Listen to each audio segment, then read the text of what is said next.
আমাদের প্রার্থী বাছাই প্রসঙ্গে আমরা একাধিকবার গণমাধ্যমে কিন্তু আমাদের বক্তব্য রেখেছি। আমাদের সম্মানিত আমির জামাত ডক্টর শফিকুর রহমানও তার গণমাধ্যমে বিভিন্ন সময় বক্তব্য এটার ব্যাখ্যা পরিষ্কার করেছেন যে আমরা যে প্রার্থীগুলো বাছাই করেছি এটা আমাদের প্রাথমিক সিলেকশন। নির্বাচনী ময়দানে আমাদের প্রার্থীদেরকে আসনে কাজ করবার জন্য, ময়দান তৈরি করবার জন্য আমরা একটা প্রাথমিক সিলেকশন করেছি এবং বলে দেওয়া হয়েছে যে এটাই চূড়ান্ত নয়। আপনারা মাঠে যান, কাজ করেন। নির্বাচনে পোলারাইজেশন, মেরুকরণ, নির্বাচনের দিনক্ষণ যত এগিয়ে আসতে থাকে তত পোলারাইজেশন কিন্তু নতুনভাবে হতে থাকে। জোট হয়, আন্ডারস্ট্যান্ডিং হয়, সমঝোতা হয়, নানান রূপে কিন্তু একেবারে তফসিল ঘোষণা পর্যন্ত এই পোলারাইজেশনের বিভিন্ন রূপ কিন্তু একটা পরিণত অবস্থা ধারণ করবে।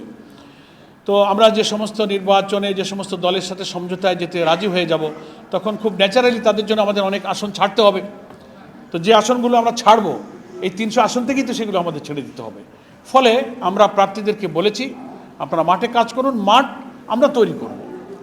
তারপরে সমস্ত অবস্থা যখন পরিণত রূপ লাভ করবে, পোলারাইজেশন, নির্বাচনের দৃষ্টিভঙ্গি, পলিসি, সমঝোতা, আলাপ আলোচনা, অ্যালায়েন্স, সব কিছু কার্যক্রম সম্পন্ন হওয়ার পরে আমরা নিজেরাও ময়দানে সার্ভে করছি। ঘোষিত আসনগুলোর মধ্যে ময়দানের অবস্থা, প্রার্থীর অবস্থা বিবেচনায় কোনো কোনো আসনও পরিবর্তন হতে পারে। এটাও আমাদের সম্মানিত পার্লামেন্টারি বোর্ডের যিনি সভাপতি আমির জামাত এটা বলে দিয়েছেন। ফলে আমরা মাঠে কাজ করছি।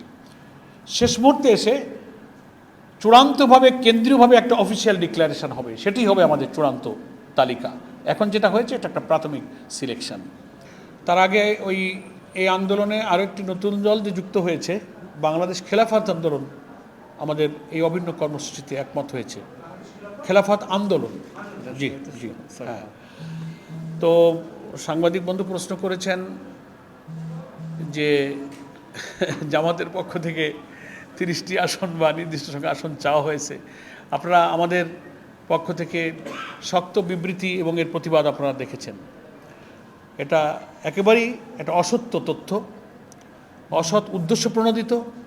এবং আমরা বিবৃতিটা বলেছি যে জামাত ইসলামী কার কাছে কখনই আসন চেয়েছে সেই তথ্য প্রকাশ করুক।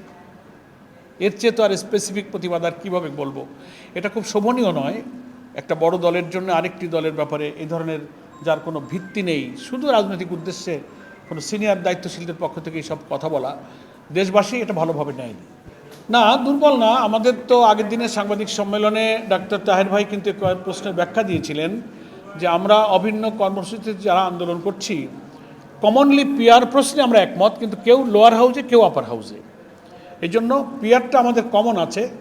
তো আমরা এই ব্যাপারে আমাদের অভিন্ন কর্মসূচি নিয়ে যারা আমরা আন্দোলনের মাঠে আছি তাদেরকে আমরা এই স্বাধীনতা এখতিয়ারটুকু দিয়েছি যে পিআর তিনি তার মতো করে চাইতে পারবেন। কেউ আপার লোয়ার 2 হাউসে চাইতেছেন, কেউ হয়তো আপারে চাইতেছেন। এখানে আমরা দলগুলোর এখতিয়ারের উপরে স্বাধীনতা দিয়েছি, কিন্তু কমনলি প্রপোর্শনাল রিপ্রেজেন্টেশন পদ্ধতিটা যে উপযোগী, এটার ব্যাপারে আমরা সকলেই একমত হয়েছি। দেখেন, যে কোনো আইন বিধান ইমপ্লিমেন্ট করতে গেলে সেটাকে সেফগার্ডের জন্য আমরা প্রয়োজনে আইন সংশোধন করতে পারি, বিধি প্রণয়ন করতে পারি, সংবিধানকেও অ্যামেন্ডমেন্ট করতে পারি। আপনারা দেখলেন তো, আমরা আর্টিকেল 70কে এই নতুন রিফর্ম প্রপোজালে কিন্তু নতুনভাবে আমরা করছি। এটা তো কঠিন ছিল। তো যদি আমরা একটা ইউনিফর্ম থিঙ্কিংয়ে একমত হয়ে যেতে পারি কমনলি পিআরের ব্যাপারে, তো যেখানে যেখানে প্রবলেম আছে, ওই যে বলা হয় স্বতন্ত্র যারা প্রার্থী হতেছে তাদের জন্য প্রবলেম, পার্লামেন্টটা ঝুলন্ত হয়েছে তাদের জন্য প্রবলেম, তো এগুলো আলোচনা সাপেক্ষে আইন বিধি সংবিধানের অ্যামেন্ডমেন্ট এনেও কিন্তু একটা সেফগার্ড রাখা যেতে পারে। সেটা তো প্রোভাইডেড আমাদের আগে আলোচনায় একমত হতে হবে। যে কোনো আইন আমরা যদি একমত হয়ে যাই, কার্যকরী করবার বিধানও আমরা তৈরি করতে পারবো ইনশাআল্লাহ।